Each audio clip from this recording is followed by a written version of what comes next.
Hey everybody, Mike here, and today I'm going to be taking a look at the new Black Widow trailer for the movie coming out this coming May, so not too far off. I haven't done trailer reactions in a while, but I did want to take a look at this trailer, not necessarily react to it. I have seen it multiple times, and I just kind of want to take a look at it, see what we have to look forward to. I am really looking forward to this movie. I still think that Black Widow should have gotten a movie before Captain Marvel to be the first female lead in an MCU movie, but alas, Captain Marvel got the movie first. But I do have high hopes for this. Captain Marvel is kind of in my opinion, but I really love spy movies. Captain America the Winter Soldier is possibly my favorite Marvel movie, so this is kind of right in that alley of like spy. And then you got even got the Red Guardian in here, which is kind of like a Russian Captain America. But we're going to be looking into all that. I'm excited for this movie. I have high hopes for it. So let's take a look. First off, first shot we get is from Budapest. So we're definitely going to be going into at least a look back. This is not an origin story. This takes place after Civil War and before Infinity War. So this is kind of a step back, which is, again, why I wish they would have done this after Civil War and before Infinity War, like it takes place.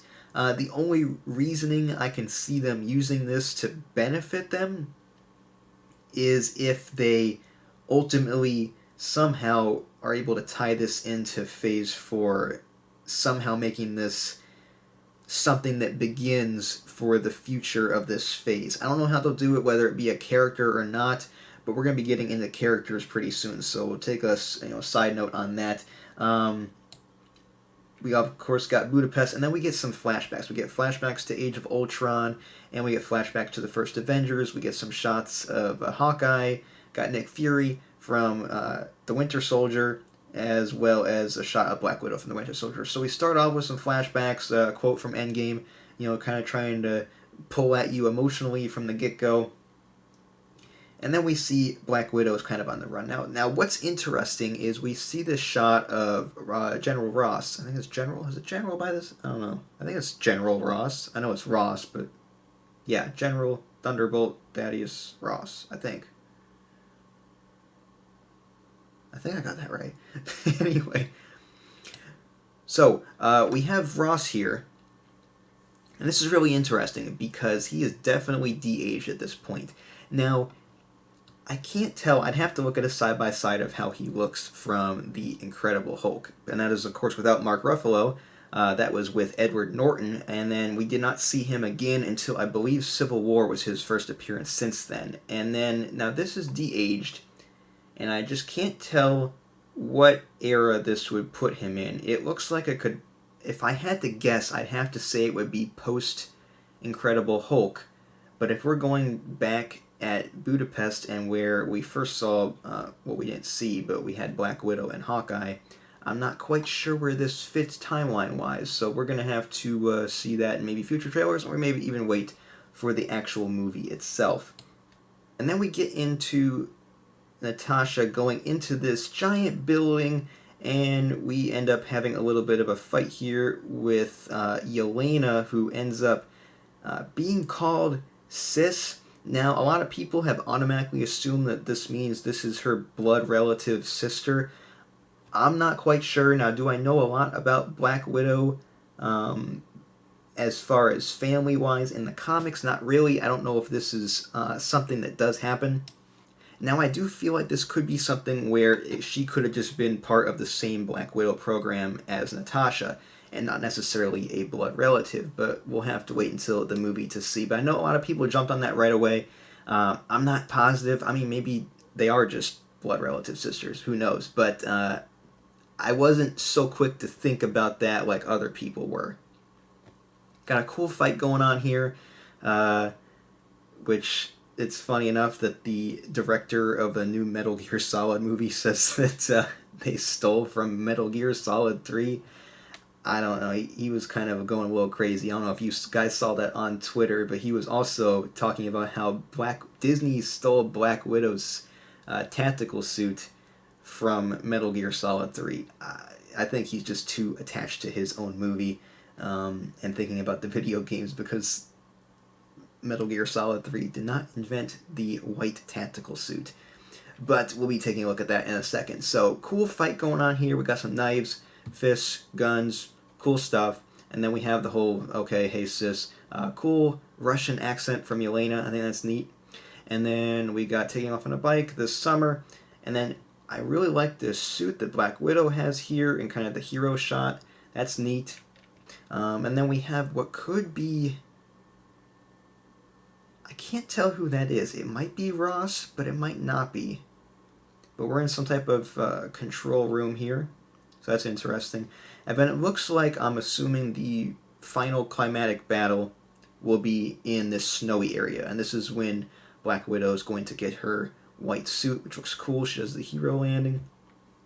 And then we see a little bit of the Red Room. And now I'm not sure if this is going to be a flashback or if this is still going to be going on.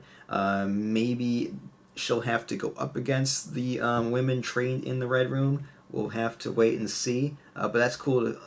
Definitely cool to see all this background stuff. And we still don't really know the plot at all. We do know Taskmaster is going to be in this, so that's neat. We're going to be seeing him here in a second. Alright, so Taskmaster has a bow and arrow here. And so a lot of people I noticed are being like, oh, it's Hawkeye. That's the big twist.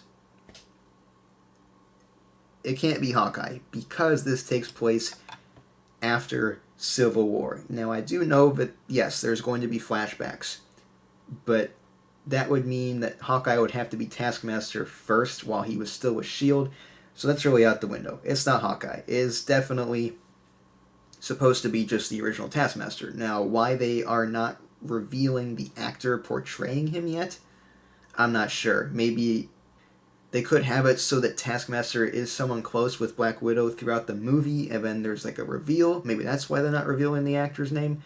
I'm not sure, but he's looking cool. He's not completely comic accurate, but he does have a little bit of a skull shape on his mask. I mean, it's modernized. I think it looks fine. I know there's some people that don't like it, but I think it looks fine.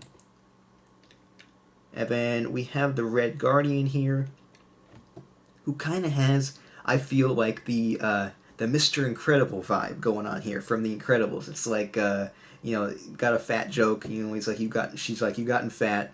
And then I just feel like he's like the live action Mr. Incredible. He had his hero days, and then now it's like, okay, he let himself go. And then now he's going to get back into it. But I do feel, I don't know if I feel like he might not make it out of the movie alive. In fact, I kind of think that none of the supporting cast is going to make it out of this movie alive, leaving Black Widow with where we see her in Endgame and Infinity War, but mostly Endgame, where she says that the Avengers are the only family she has, even though she kind of sees these people possibly as family. So I think maybe either she gets betrayed at some point, or they just all die. So that's definitely a possibility. And then we have just this little discussion here. And then we have a cool fight scene here between Taskmaster and the Red Guardian. Red Guardian looks like he's getting pretty beat up. And then we have more of what's possibly the climatic battle of the movie. We have, what's funny here is, I think this is totally a callback to the Winter Soldier, where Captain America jumps out without a parachute. And right here, Black Widow is without a parachute. So I think that's pretty neat. And then we have some guys shooting in the air, which is awesome. And then it ends with this really cool title reveal, which mirrors Black Widow walking through the hallway in Iron Man 2. So I think that was super cool. I hope they kind of use that title in the movie. And it actually kind of makes me excited to see the end credits, like, titles at the end of the movie, because I know Marvel always does such a good job with those. So I can't wait for this movie. I feel like it has the potential to be one of my favorite Marvel films. I really hope that it lives up to the hype that I am laying out for it. And I want to know what you guys think of the trailer in the comment section below. Are you excited for this movie? Even though Black Widow is dead, I kind of think that maybe it might make her death even more meaningful looking back at Endgame after watching this movie. So let me know in the comment section below. Also, make sure to follow me on social media, Facebook, Twitter, and Instagram. And until next time, I'm Mike. See you guys.